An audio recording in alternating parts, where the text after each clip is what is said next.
Please deliver your opening statement. Thanks for all of you for coming out tonight, and thank you for the League for arranging this forum. If good national government begins with good local government, the League has been supporting that goal for over a century, so thank you. Like so many of us in Chestertown, I'm a come here who decided to be a stay here. My family bought a farm just outside of town in the early 90s, and it was a great weekend retreat from busy lives in Washington, D.C. at the State Department. I decided to retire here and make it my full-time home when I left government service. I oversaw the construction of a real house on the farm, and I enrolled as a full-time student at Washington College to complete the degree I had abandoned really decades earlier for marriage, the Peace Corps, and life in the diplomatic service.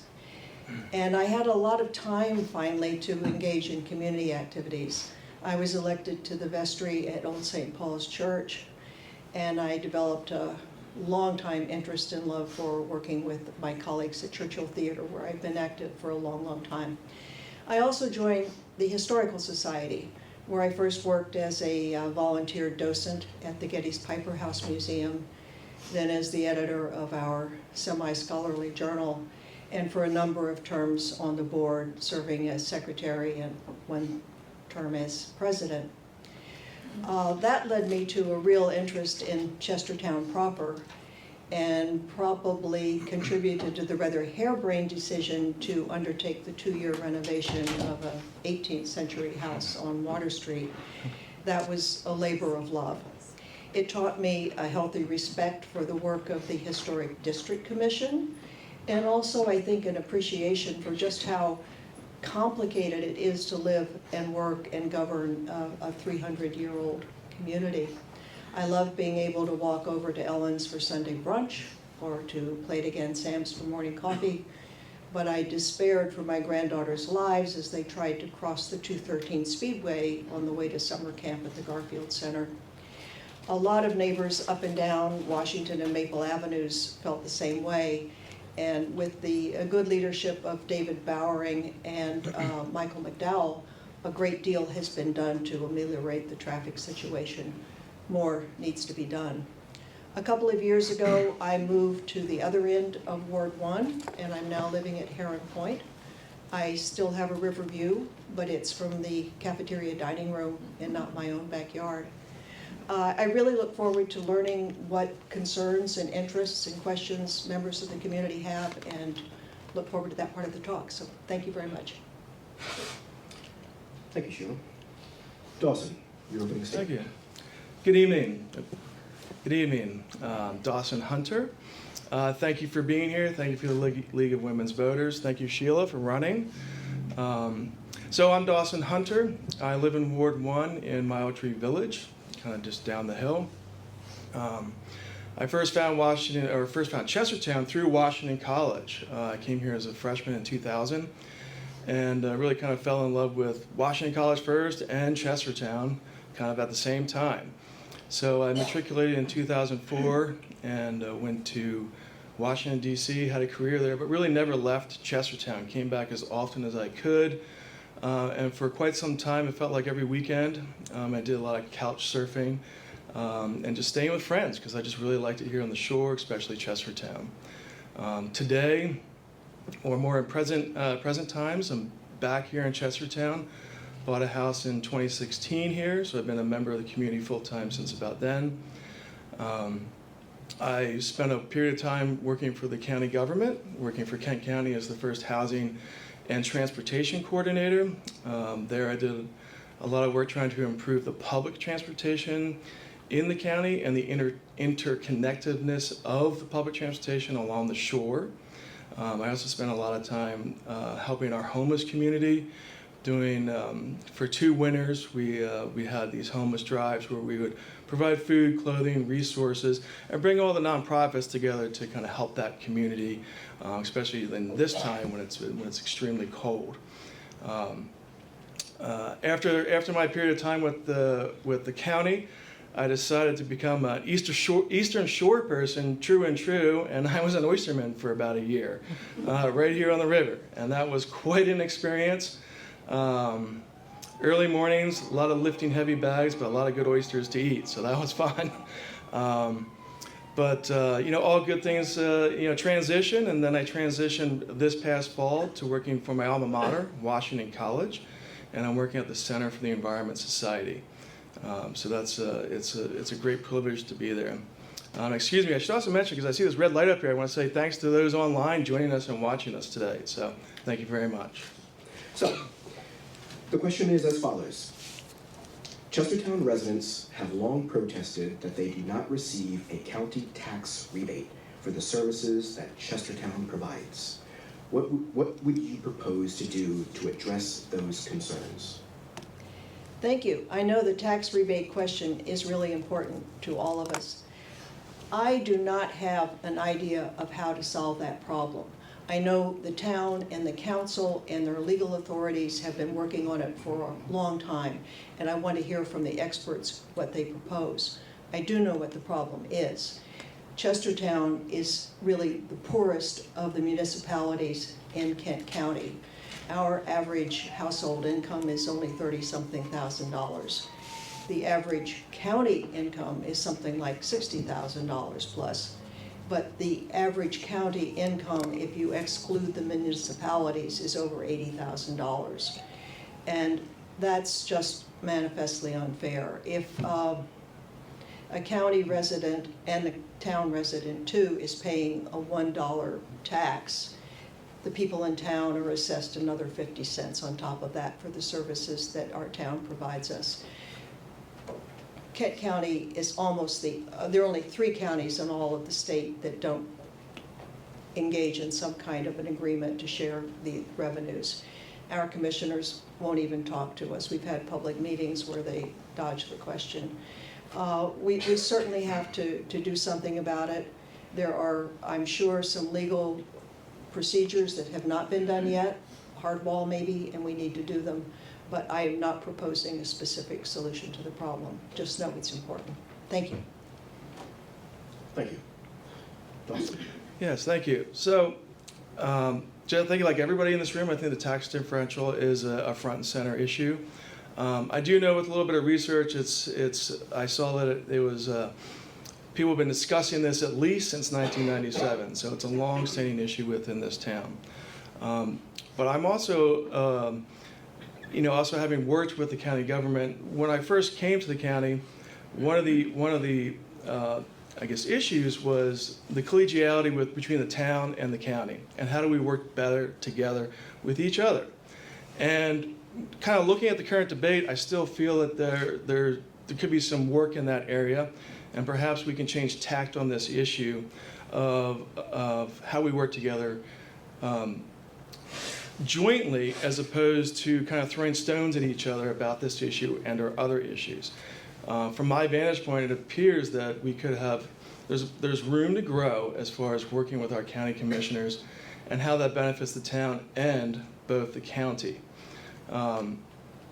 So I do think it's an important issue, but I think we could also take a different tact and perhaps do a parallel path and working with our county commissioners. I don't think this tax differential issue is going to be resolved in the near future, given its longevity in the current debate. But I do think there is opportunity to have a parallel path to work with our county commissioners for the benefit of everybody. And I think that's the best path forward currently. So thank you very much. Thank you both. All right, we're going to turn it over to the audience now for your questions. All right, we have one question already.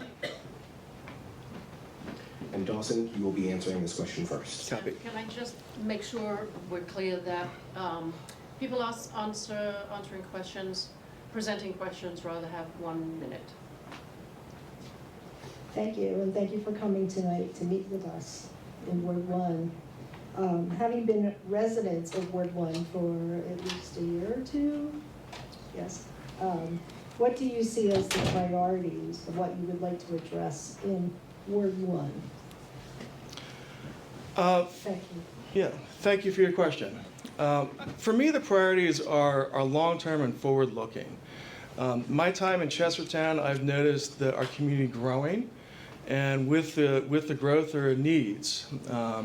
But when I say growing, I see young families, I see children, and I think we need to focus on that aspect of our community as we look forward. I understand that the town is deliberating a 10-year town plan. I think that's first and foremost. I think the town should establish a town plan that we can all work from the same page moving forward. What does that also allow? That also allows the town to outline projects that it needs to address for both the town and our ward: roads, sidewalks, lighting, crosswalks. And a town plan enables us, the town, to apply for grant funding or funding from the state to enable these projects.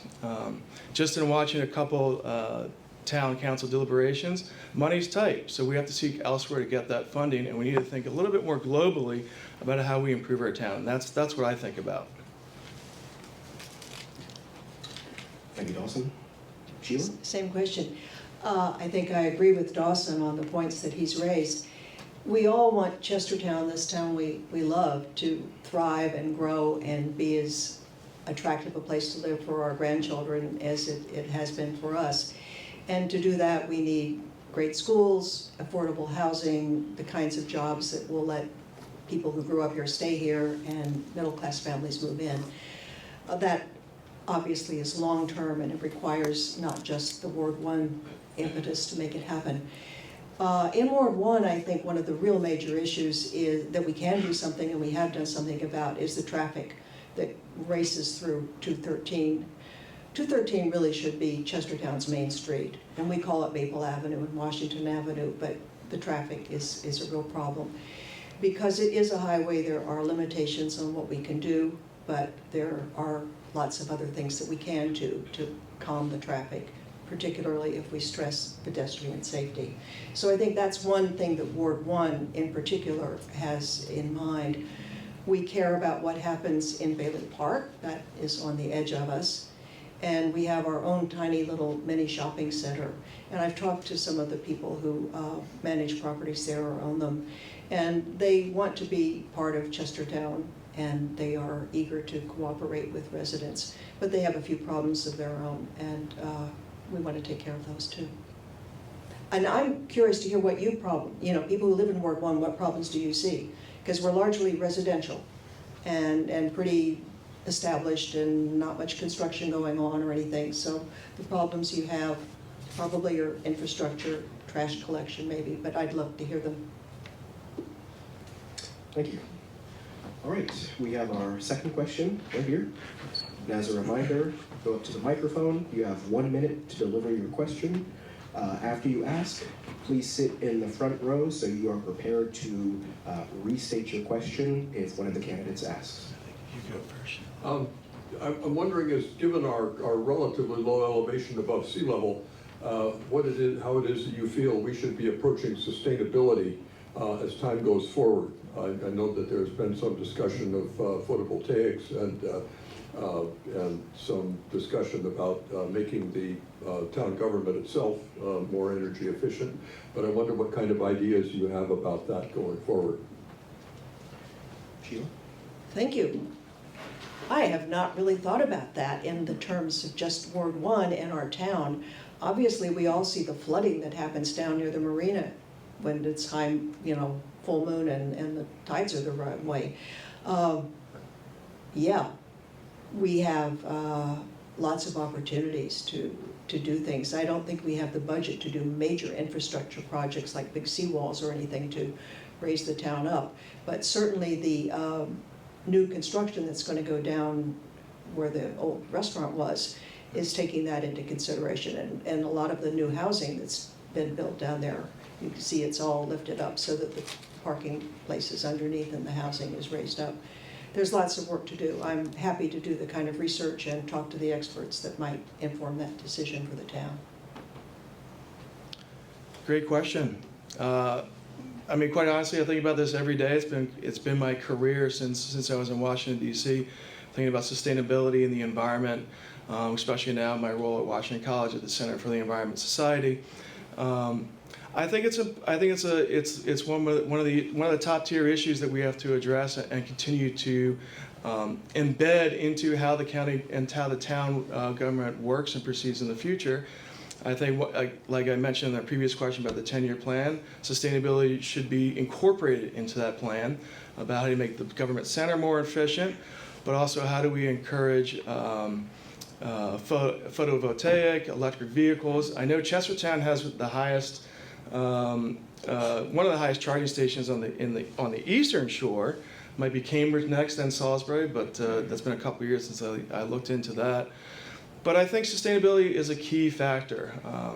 I know in my time as on the river as an oysterman, saw the effects of opening the Conowingo Dam. That's an issue that everybody deals with, but you can see firsthand how something that the state has control over really affects us at a local level. So we can also have an impact with our state partners and our county partners to help address this issue.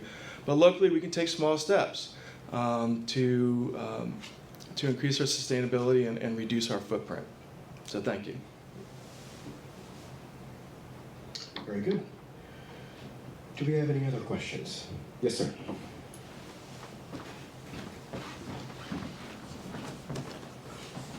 Hello, Hello?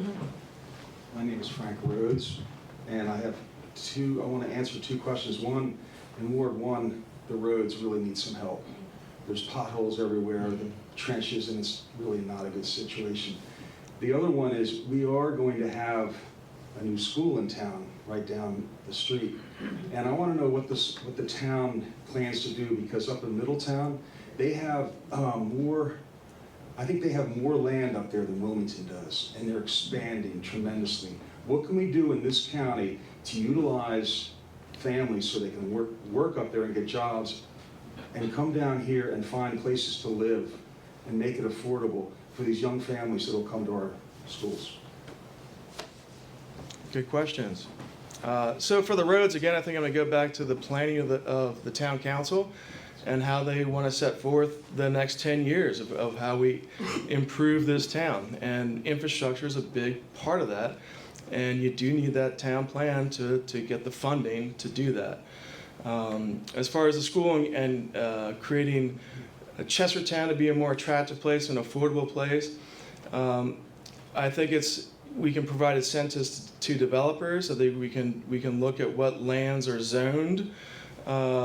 I know there's limited amount of expansion within Chestertown for homes, but I know that's up north, perhaps Ward 4, maybe Ward 3 going out down Route 20.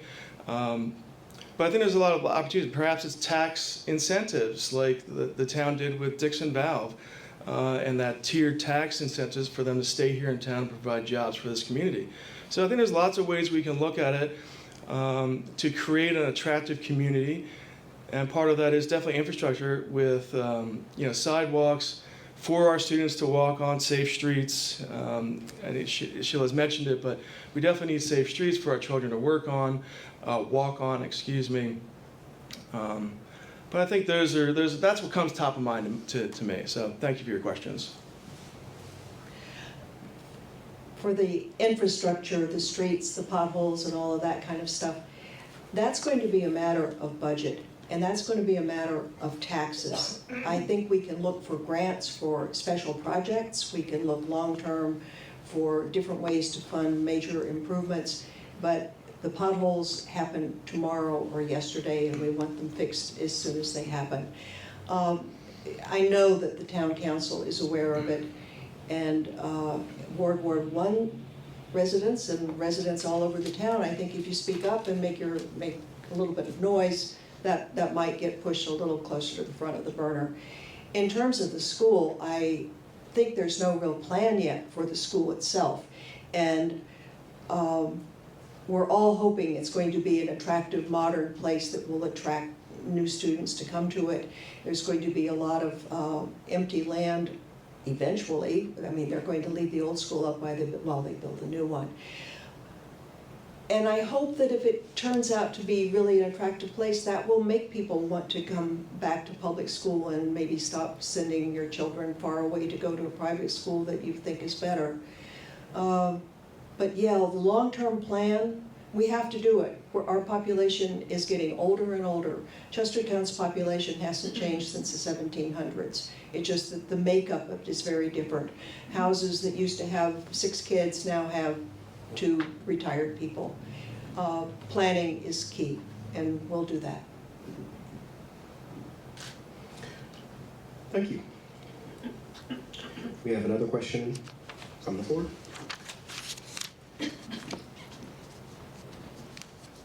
Well, I just want to reiterate the streets.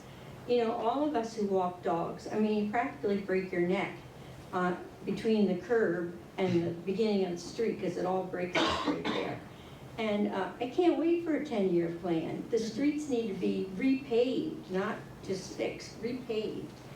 And the other thing is, you think the traffic on 213 is terrible, and it is, but I expect it there because it's a main artery.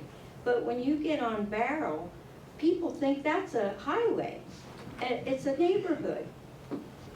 And they go from Kent Street to Campus Street because they want to avoid the hump. And they just barrel through there, unbarrel. and sometimes you think, my goodness, they come around that bend on 2 wheels. So anyway, that's an issue. Do you have a question? Yes, what are you going to do about it? Very good. Sheila, you're up first. I'm up first. Okay. I have some ideas, but they're not very concrete ones. There are very strict rules about what can be done on a highway. We can't have speed bumps. We can't put up traffic lights wherever we want. You can't do a lot of things that, you can't have cameras. Speed cameras are almost impossible to get. Now that we know that there are problems on the side streets, maybe because people are using Waze or some other GPS thing to speed them through the town can do traffic mitigation efforts on the side roads. We own those. And I think it's high time we do consider maybe more speed bumps or different kinds of methods to slow the traffic down. In terms of just getting the potholes fixed, it's a matter of priorities, and I guarantee that, I mean, I don't know this, I've never been on the council, but any time there's a budget, there are competing issues and demands and desires to use that money, and it's up to the council to do the triage to figure out where the money has to be spent. And that will be the job of the council. Thank you for your question. So I think we're back talking about planning and forethought and how do we address some long-standing issues within this town that are perennial, and how do we kind of chip away at those so they're no longer perennial. And this again is about planning, having a 10-year plan, having the ability to apply for grants and funding from the state or from the federal government. That's first and foremost, and I think I repeat that every question, but it's really true. It's about planning for the future. We need to build a new school here at some point in time in the future. That requires planning. We want to attract families here. And we also, moreover, we want to create a community whereas our young talent feels that they can stay here. I know there's a lot of, like, our young generation, there's like that flight because they don't feel like they can create a livelihood here when they're young adults. We want them to stay here so we have a vibrant community, and if they stay here, businesses can pop up, small shops, etc. For the secondary streets, that again is about planning. It's about traffic calming. It's about installing sidewalks, about pavement, other narrowing. Some of these side streets are just too wide. And so we just have to address it with some forethought and some just thought to address these issues that are just perennial. And it'd be nice to just put an end to these issues that we're always discussing. So thank you. Okay, any other questions from the audience? Yes, sir.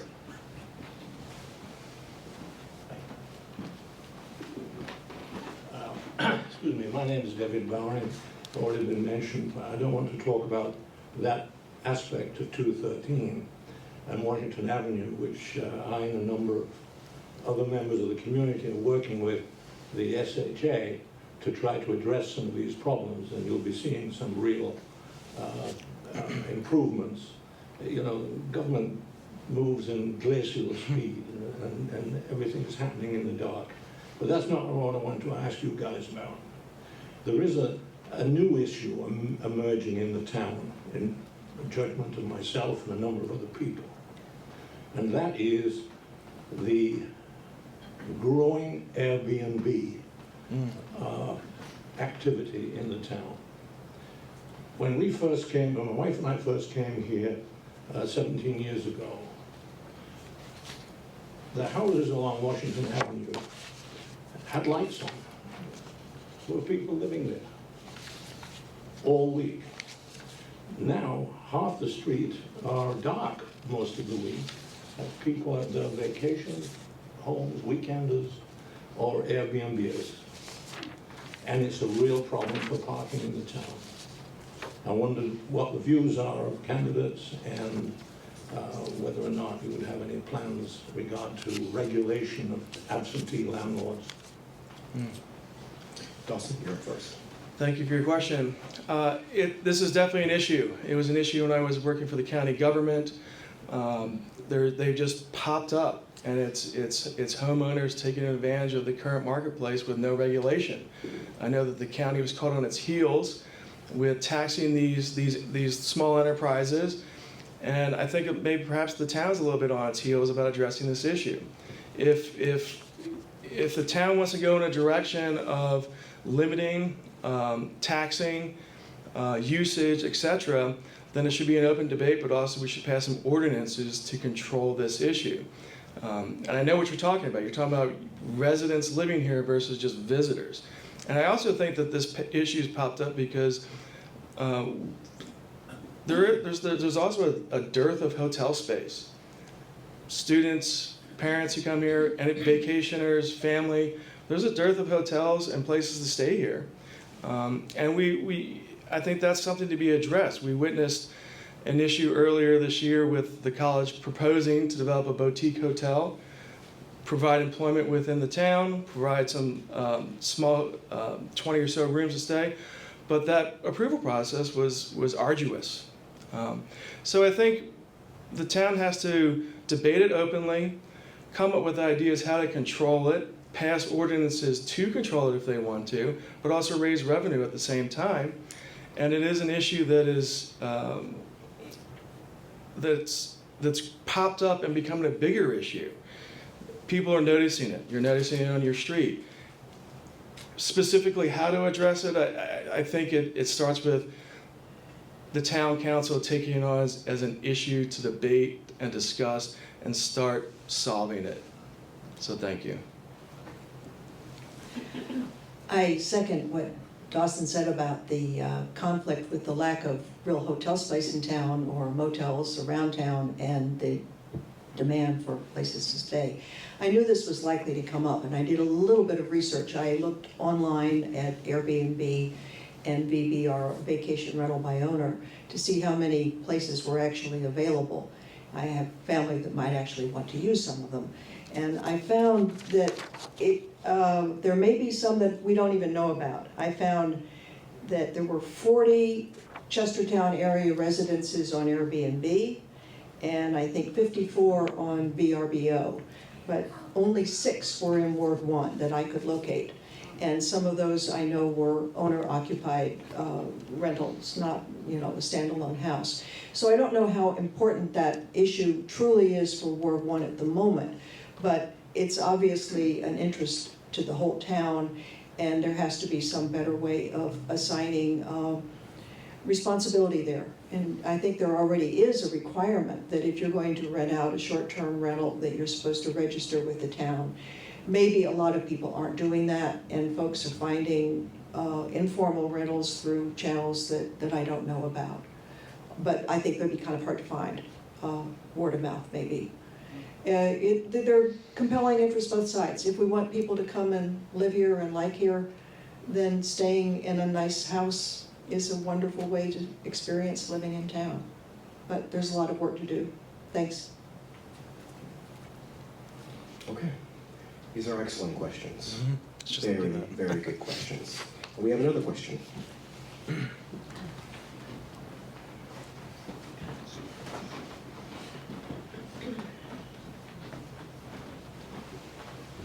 Yes, I'd like to follow up on comments made a few minutes ago about families and demographics. And I've been a resident here for 3 years now. And one of the biggest comments I hear from families is that there's nothing for teenagers to do. And I'm trying to put you on the spot here, I know. Yeah. But I would like some thought to go into potential public-private partnerships for looking at the youth of this town. A lot of people move away when their kids get to a certain age because there's nothing for them to do. And in order for Chestertown to survive or even thrive, you need young people. So, thanks. And your question is? The question is, What are you gonna do about it? my question is, what are you gonna do about it? Yeah. Sheila, you're up. Teenagers have been complaining for thousands of years about there's nothing to do. I know that. They're right, but they're wrong. It's a little bit of a real problem, I think, in Chestertown, because the high school is out in Wharton, and nobody who lives in town, a young teen, is able to get there alone.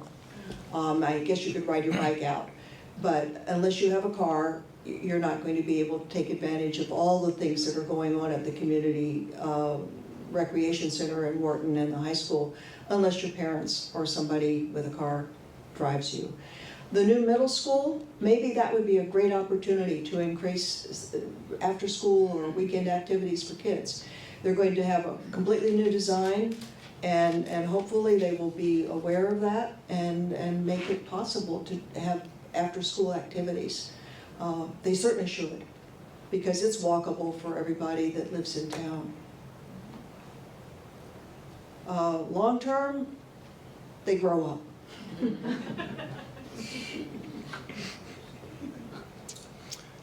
Good question. I think it's two-pronged. I think one issue is transportation. I think that the town should partner with the county for transportation. The high school's out in Warren. It's a distance from Chestertown. How do you travel to and from without a vehicle? You don't, really, in a safe manner at least. So definitely addressing transportation and through a partnership with the county, I think, is essential. Two, currently I think the tip of the spear is with the college in 800 High Street, the old Dixon facility. That's the college I know is partnering with the county, the community, the high school, and they're working on a maker space to provide an opportunity for this demographic to engage in after-school activities where they can continue to learn, but also learn what they want and learn what they want and apply their skills to something that they're learning, whether it's a workshop or creating a 3D printed image or art or music. I think that's the tip of the spear. I think we should encourage that process and get more engaged with it. I know that the college has received a bunch of grants. I know that the council is already participating. The last meeting I attended there, the mayor is there, many of the council members were there. So I think just continuing that work and helping the college see that vision complete. And that'll have a huge impact to our youth in our town. So thank you for that question. Good question. Okay. Any other questions? Yes, sir.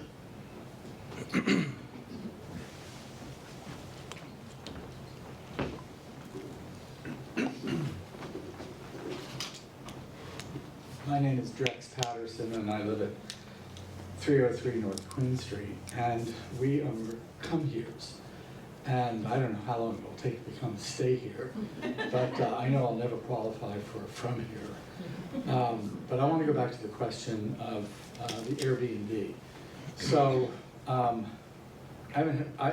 what about regulations? Does the town have any ability to regulate, and does the town have any ability to tax on these things? Usually those are pretty good options to start with, and I don't know if any research has been done as to what liberties we have to impose such things. The more popular this town becomes, and it's not going to become less popular, the more Airbnbs are going to be here as long as that's an option.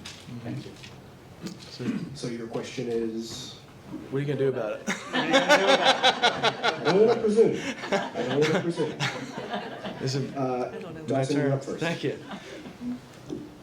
I think it begins, like I suggested earlier, with the council to having an open debate on this and where the town wants to go with this, whether it is through past ordinances that tax these short-term rentals, or it limits the amount of these short-term rentals in the town limits.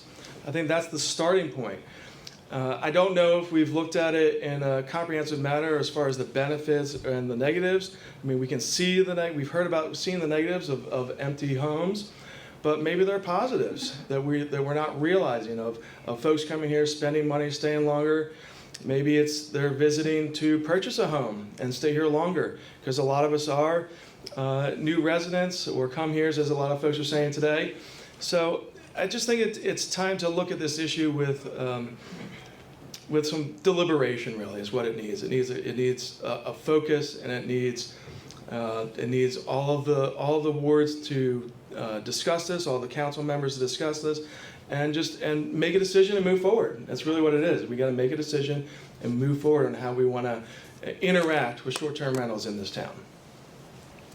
It's obviously a hot button issue, and I know that. I've talked to friends on both sides. I have one friend who runs an Airbnb from her home that she lives in. She, after the pandemic, was able to work at home. She and her husband have offices there. They rent it out. She says they couldn't possibly afford to maintain the lifestyle they enjoy if they didn't have that extra income. She knows it's going to be a problem, and I think the real problem is probably empty houses where people aren't even coming except for maybe 3 or 4 times a year. Nobody likes to see those blank windows, especially in the wintertime. But yeah, it's not something that we're going to even debate here tonight or solve next week. It's going to go on. There are legal issues, there are financial issues, and there are cultural issues about telling people what they can do with their own homes. I know if you're the one who wants to do it, you're going to say that's my house and that's my right. And we have to listen to everybody, and it might come to some kind of real vote at some point in how the town wants to proceed with that. But it's certainly something that the mayor and council know about, and they are prepared to worry through it. Thanks. All right, do we have any questions? Remember to ask your question. Okay, we have a question.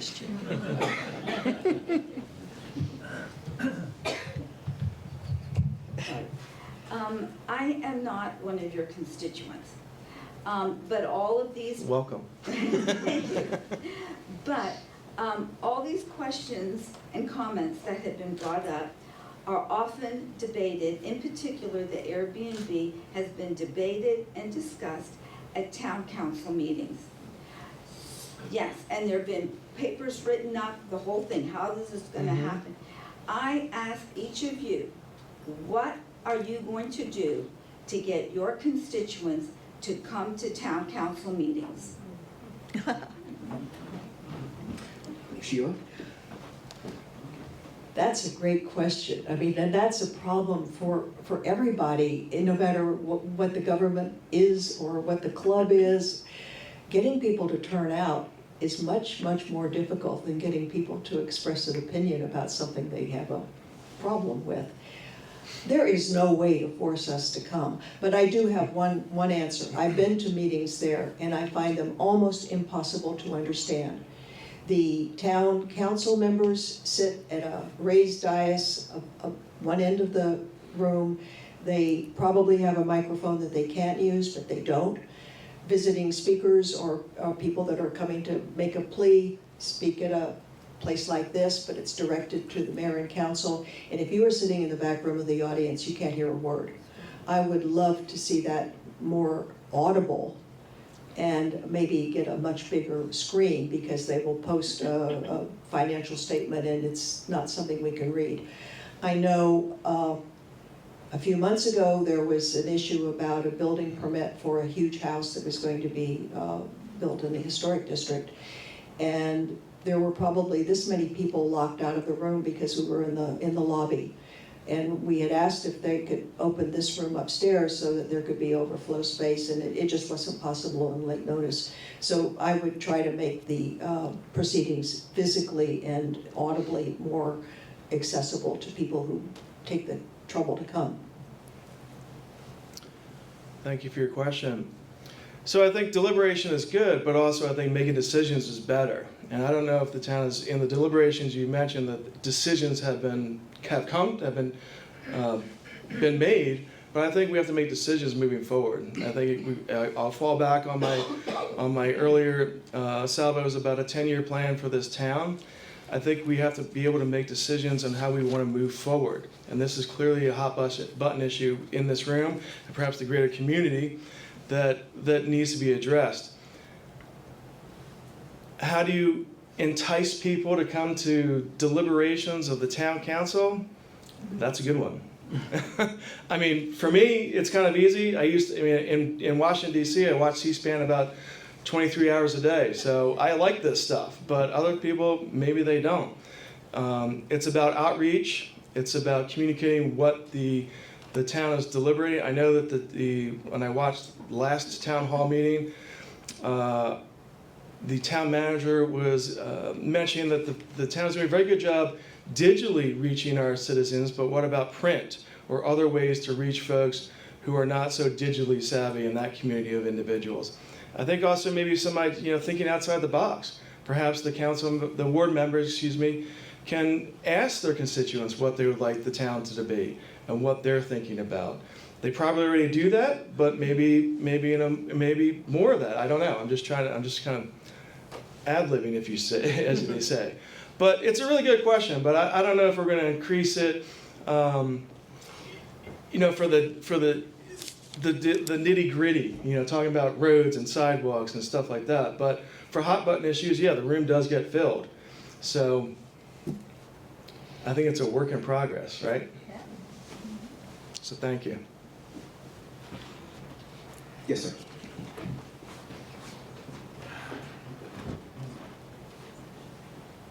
I think in the end I'll be able to ask a question. I'll make sure of it. But to respond to what you just talked about, I guess I'm wondering if either of you who get selected would perhaps think about changing the way the town council happens. My own experience going there is that the teachable moment that makes people want to participate doesn't happen. And what I mean is that frequently when you go up to the microphone, the town council members understand the process, but frequently the person asking the question doesn't understand what the process is. And rather than explain it, the person who comes to the town council winds up frequently feeling rather dumb and stupid. And so I guess my question is, or I guess my statement is, it's an opportunity for you to go to the town council and let them know that the teachable moment that actually opens the door for the public to participate better never gets opened. So my hope is that perhaps each of you will address, are you willing to somehow explore that with the rest of the council members and know that, and enlighten them that they're missing an opportunity to invite more people? Dawson. Good question. I think you're talking about comfort, and I think you're talking about how our citizens feel comfortable engaging with and speaking in front of a dais ahead of the council. I think it's making the space more comfortable. I think maybe it's adjusting the meeting times. I mean, they've done that before, but maybe that's a start. But I also think I know there's Robert's Rules of Orders and all that procedural stuff, but we're a small town, we're a small community. Maybe when it's time for citizen debate or citizen input, the rules can be more friendly. I don't know. You have to have time limits, of course, like we have time limits during this discussion, but just making it feel more of an open space where any idea is welcome, and really any idea. I don't know if that's the current feeling right now? Can you come and air your grievances, or are you more comfortable writing an email? I don't know, but again, it's about participation and making that room feel warm and welcoming to our community. That was the easiest question of the evening. Yes, I promise that I will, if elected, take that to the mayor and council as an action item. How we would solve it, of course, like Dawson indicated, is a little more complicated, and there are lots of different ways to address it. But yeah, it's important that if we're going to have council meetings, that our voters and our citizens, our non-voting citizens, have an access to hear, make sure that their voices will be heard too. Thanks for bringing it up. Okay. So actually, this is my 6:45 time check. It is currently 6:52. So this is going to be our last question, and we're going to move to closing statements. So does anybody have one final question? Any further questions from the audience? Going once. Going twice. Okay. We're going to proceed to closing statements then. So Sheila, you delivered the opening statement first. So Dawson, I'm going to allow you to deliver your closing statement first. Well, I'd just say thank you for this opportunity, first and foremost. I think participation in our civic government is one of the basic things that we can do in our lives, and I believe strongly in it. So I think just that aspect of civic participation and thinking beyond oneself, thinking about the community is really my approach. It's about selflessness, and it's about helping others, and it's about growing our community. I also think about the future. I'm very fortunate enough to have a baby girl that was just born last month, and I'm thinking about her future and what this town is going to look like when she's of age, or when she's attending school here, or the new middle school, or the elementary school. Those are the issues that I am thinking about now and into the future. So if I'm given this opportunity, that's how I'm thinking about it. It's not about self, but it's about others. It's about civic virtue, civic responsibility, and engaging our citizens to create a better community. I should have mentioned, we have a great community, but we always want to make it better, right? And so it's through participation, it's through helping others, and that's my view on life. It's really kind of that simple. It's just helping others. So thank you. Thanks very much. This has been a lot more fun than I expected it to be. Really, the questions have been great, and it's been nice to see you all. Like a bunch of us, I think I grew a little bit appalled about the political rhetoric that we've been hearing for the last decade or so. And I know I've been tempted sometimes to put the op-ed section of the newspaper in the trash bin and switch from cable news to maybe watching the Great British Baking Show on YouTube, something like that. But we can't hide from our problems. And when my friend Barry Mima asked me to consider running for town council, my first reaction was, hell no. Why?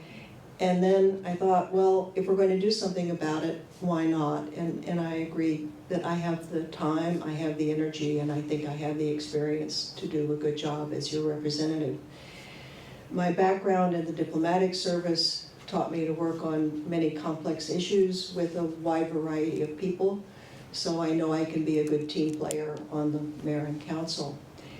I've lived in the county for a number of years and then in town, so I'm well aware of all the big issues that we've coped with over the last 20 years or so.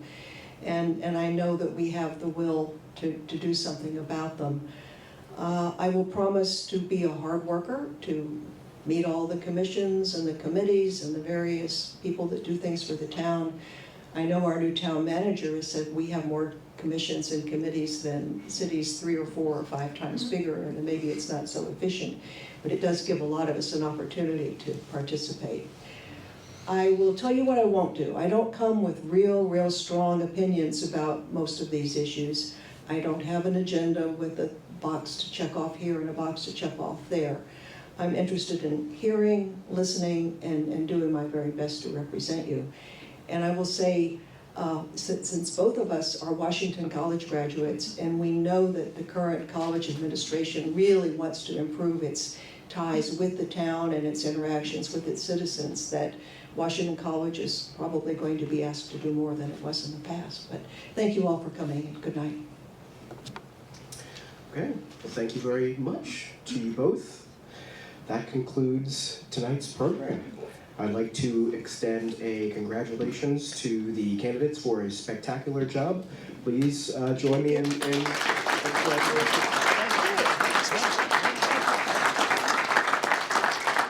And I'd also like to extend my gratitude to the League of Women Voters for putting on this candidate forum and for giving us a chance to hear from our Ward 1 candidates.